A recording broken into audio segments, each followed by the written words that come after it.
What is going on, all you Pokemon collecting maniacs out there? This is Ryan, the PikaPikaPaPa, and here we are at the beginning of a new month, and you all know how excited I get when it's that time, and that's because we have such cool content that we always go over in the beginning of the months, right? Like we have this video, which I'm going to go over my top 5 favorite investment products for the month of October, but then we also have the grading card video where we're going to look at all the big 4 grading companies and their actual grading numbers from the previous month. We're going to look at the top 10 cards that exchanged hands the most on TCG Player. We're going to look at Sun and Moon and Sword and Shield, singles cards, booster boxes, all the sealed products and how they perform month over month. It is just a very exciting time with a lot of really cool data. So I get pumped at the beginning of every single month. Now, this top 5 video is going to look a little different, and that's because, you know, first I want to say, I don't know what the future holds. Listen, neither does any of your favorite PokeTubers, neither does any Wall Street pundit, neither does any talking head on TV. We just don't know. But there is a lot of swirl out there about early 2024. There could be some recession. And, you know, I use that big, beautiful Pokemon investing, collecting brain of mine, just like I ask all of you to do. And it makes sense. That might happen. Now, that doesn't mean I stop investing. Doesn't mean I invest less. I still invest every single penny that I planned on investing. But what it does mean is when I think that it's verifiable and when I think that it's possible, you know, I kind of change what I'm going after, right? I go after less singles. I kind of let the singles market, you know, work itself out. I go after a little bit more sealed. I go after things where I think the downside is protected. I go after things that are a little bit older, right? Because I'll be honest with you, I've collected through recessions. Remember, I've been doing this at a high level for like 20 years now. So I know how things operate and I know how products move. It doesn't mean that they're going to repeat itself and do the same thing over again. But hey, listen, the best course of action that we have is to look at how similar products have performed in the past, and we get an idea of what they might do in the future. And that is what this channel is all about, right? We're trying to play chess when everybody else is playing checkers. And I am so excited to bring this list to you because guess what? When I'm in this mood, when I'm trying to go after things with a little bit of age, right? I get to buy some things that I haven't bought in a while and some things that I've wanted to buy, but I've been going after singles, getting them graded, trying to flip them on the secondary market. And here I get to add a whole lot of really cool things to the PC collection. And I'm just going to let the market float out for a couple months. You know, it doesn't mean I'm not going after it hard, which of course I will be. But I think this is a really cool video and I think we have some awesome products in it. And I'm super pumped to talk about them with you guys. Now, with that being said, listen, we do fun stuff like this all the time here on the PikaPikaPapa channel. If this kind of data-driven approach gets you excited, hit that subscribe button. Questions or comments, drop them down below. And as always, if you like what you see, give us a thumbs up. Those 3 small things go a long way in helping my small channel out. Lets me know you appreciate the work that I put in. So without further ado, hey, listen, let's get into some of these things that I'm going after. Now, you know, we've done a ton of research into booster box prices in the Sun and Moon and Sword and Shield era as of late. And this lost Thunder ETB jumped off the page at me when I started to do the comparison between Elite Trainer box prices and booster box prices from the Sun and Moon era, right? Because I told you in this period of time, I'm looking for some sealed stuff. I'm looking for stuff with a little bit of age behind it. I'm looking for stuff where I feel like there's a really good downside protection. And this box checked all of the boxes for me, right? When I look at the Elite Trainer box price versus the booster box price, I ratio it out. Like this is one of the lowest for the entire Sun and Moon era, you know? And I will say this, when I look at the price change over the last, you know, really couple years, right? In August of 2021, this Elite Trainer box was going for $150 and today it's $170. So this has been relatively flat over the last 2 years. Now that doesn't mean anything's good or bad, right? But all I'm saying is this is a product that might have been kind of being overlooked here as of late. Now, the card lineup necessarily isn't my favorite, but when I'm thinking about sealed products, we know Elite Trainer boxes do really well. We know Sun and Moon is such an incredibly strong era. The booster boxes are just going nutty. I do think there's going to be a time where those booster boxes get to a certain point that they're just going to be out of the reach for most collectors. For example,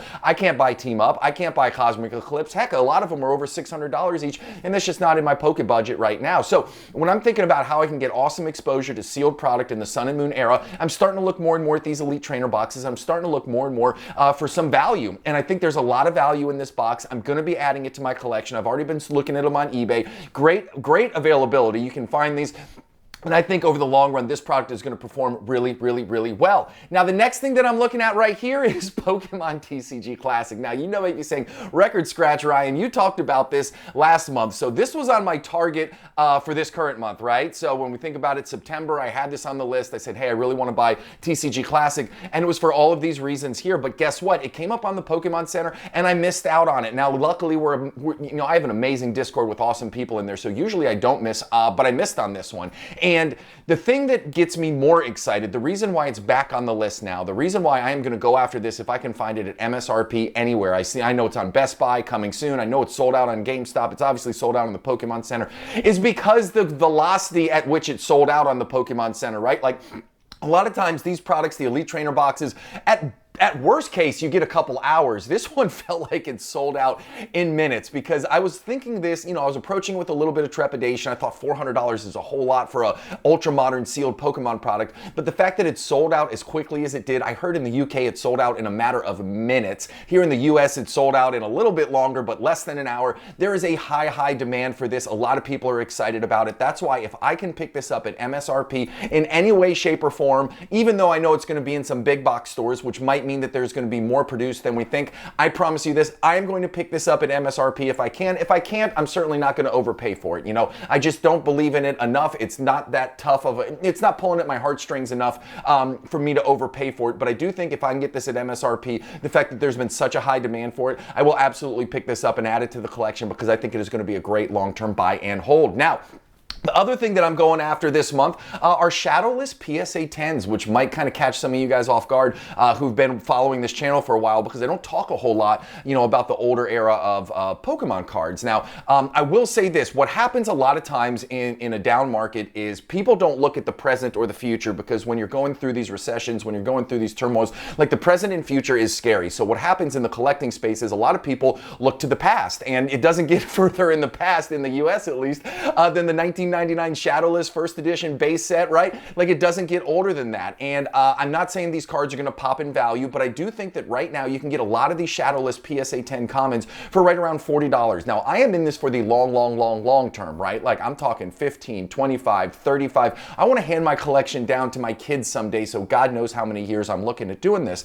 And I do think that further down the road, as Pokemon continues to grow in popularity, I do think that this Origin here in the US set is going to be worth a lot more than it currently is. Now, I've done a ton of looking at the PSA populations because if these are in PSA pop of, 10,000, then it's going to put a lot of pressure on it, but they're not. The PSA 10s here, they're not small, but they're also not huge. They're in 2, 3, 4,000 pop reports, which is really solid. Like that's great. We have a lot of ultra modern cards that are going for a whole lot more than $40, right? And their populations are even higher than that. So I do think that the market at some point is going to rotate and come back and look at these. Now, you might be saying, well, hey, why not go after first edition? Well, we talk about you have to collect what fits within your budget. It makes sense. PSA 10 commons of first edition are going for right around $100 when you can get these for right around $40. So for me right now at this point in time, listen, I think the Shadowless is rare enough. Obviously, I think that, I don't want to go after the base set, but I do think that these Shadowless cards are going to be worth a ton of money. And my goal is, listen, I want to have a full PSA 10 Shadowless set with the exception of the Charizard. I'll probably end up in a PSA 8 there, but I think for me, and able to hand that down, and even in order to share that with future generations, and if I ever need to sell it, I think in 15, 20, God knows how many years, it is going to be worth a ton of money. And I love the fact that they're available now. I love the fact that it's the origin of the US cards. Remember, you never hear me say vintage. I don't believe anything from 1999 should ever be considered vintage, right? So I will say these are origin cards from the very beginning of Pokemon here in the US, and I'm excited to go after this. And I'm having a ton of fun building this set, right? So this gives me something to go after, something to chase, something to have a ton of fun doing while I'm letting the rest of the Pokemon market kind of just settle itself, and we'll see where it all ends up. Now, the next thing I'm going after here are these Sword and Shield booster boxes, because I think when you're looking at downside protection, Vivid Voltage, Chilling Reign, Battle Styles, I know Vivid Voltage was printed to the moon, but guess what? It's a Pikachu set, which is going to have some great, it's going to have some great long-term value on it. Battle Styles, not the favorite set, but hey, it is over 2 years old now, and it is going for about $110 a booster box. Chilling Reign is a great set. It is under some pressure right now. It's going for right in the 140-ish range. Again,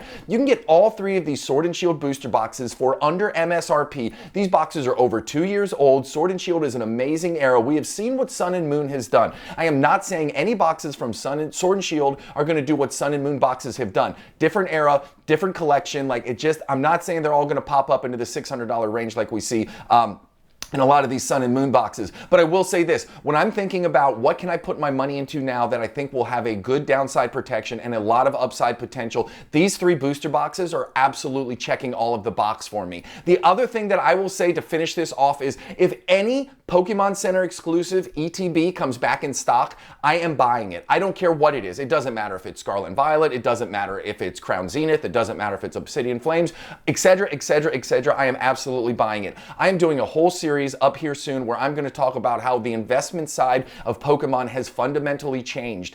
I've been thinking about this for a long time. I really wanted to see how all these Pokemon Center exclusive ETBs, do they come back in stock in mass quantities? Are they going to come back in stock at all? Ever since Crown Zenith Pokemon Center exclusive ETB came out and went out of stock, it has just been slim pickings, okay? So I think that the way we're going to invest in this, not just collect or have fun, but the way that we can invest in this in the long run is going to be fundamentally changing. Think about the Van Gogh that just dropped, right? The Van Gogh collection. In the Discord, we were going nuts, right? We were all sharing information, dropping links. Everybody was jumping on. We were selling people who got product. Now, I know that they're going to drop more felt hat Pikachus, but the products themselves, those Van Gogh exclusive ones, sold like hotcakes. And I get it. It's probably because people thought the promo was going to be limited. We still don't know how many more of the additional promos are going to be printed.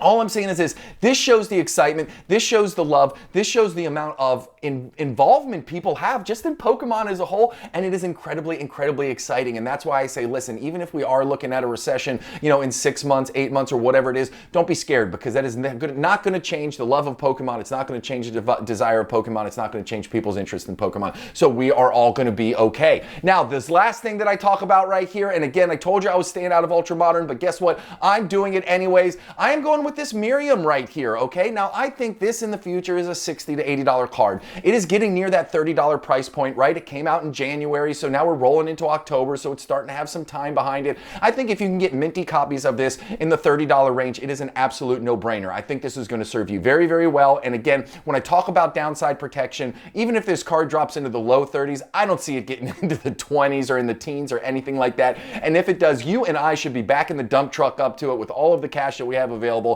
and loading up, because I do think that, again, in the long run, I think this card is going to do just fine.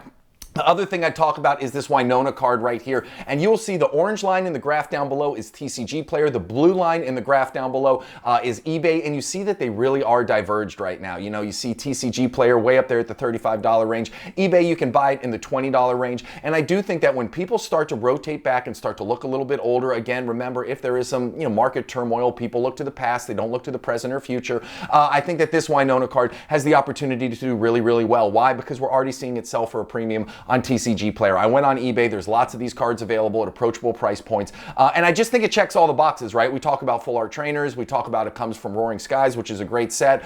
You know, I just think this card checks all of the boxes. And again, these are 2 cards that I will go after. Not going to be going after a ton of singles until I start to feel things normalize a little bit. But these are 2 that I will be actively adding to the old PC here for the next couple months and see where it all flushes out at. So, hey, listen, we're at the end of this, and I'm telling you, if you made it to the end, if this kind of stuff excites you and you haven't hit that subscribe button yet, what are you doing? We do fun stuff like this all the time. Join the group, join the Discord, and come join our Pokemon collecting insanity. If you like what you saw, give us a thumbs up. Questions or comments, drop them down below. I appreciate you more than you know. Y'all have an epic one. Thanks, everybody. Bye.